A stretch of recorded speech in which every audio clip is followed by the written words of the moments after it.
اللہ اکبر. ربنا اغفر لی ولوالدی وللمؤمنین یوم یقوم الحساب. سبحان اللہ سبحان اللہ.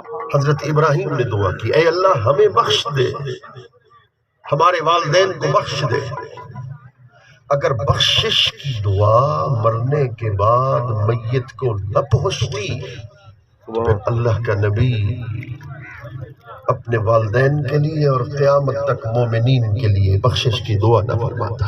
سبحان اللہ سبحان اللہ.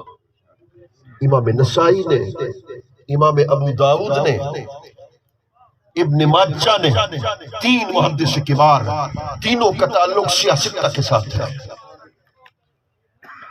آقا ان ابی مات وترک مالا ولم یوصی، میرے والد کا انتقال ہو چکا، اس نے وصیت نہیں کی.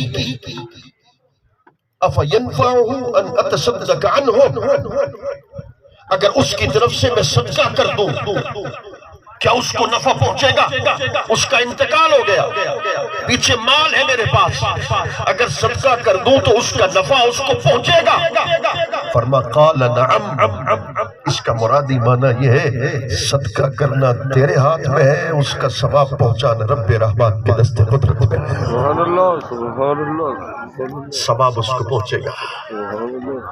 حدیث پاک میں آتا ہے میرے کریم آقا صلی اللہ علیہ وسلم نے ارشاد فرما کہ جب ایصال ثواب ہوتا ہے تو دو فرشتے ہوتے ہیں، دو فرشتے اس ایصال ثواب کو وہ اکٹھا کرتے ہیں، میت کے قریب جاتے ہیں، اسے اٹھاتے ہیں، اٹھا کر کہتے ہیں ھذہ ھدیۃ لک اہداھا الیک اہلک، ھذہ ھدیۃ لک اہداھا الیک اہلک.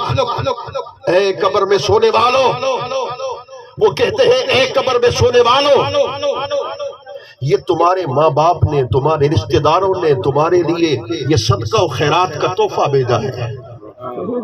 فَيَفْرَحُ بِهَا وَيَسْتَبْشِرُ، جب وہ اس ایصال ثواب کے تحفے کو میت دیکھتا ہے تو اس کا چہرہ کھل اٹھتا ہے. سبحان اللہ. اس کا مطلب ہے صدقات و خیرات کا ثواب بھی میت کو پہنچتا ہے. وہ عظیم انسان تھے، اللہ کی مخلوق سے محبت کرنے والے تھے. ان کا دلیل یہ ہے کہ آج ہزاروں کی تعداد میں لوگ تعزیت کے لیے ان کے ایصال ثواب کی اس محفل میں آئے. اللہ ان کے درجات کو بلند فرمائے، انہیں اپنی جوار رحمت عطا فرمائے.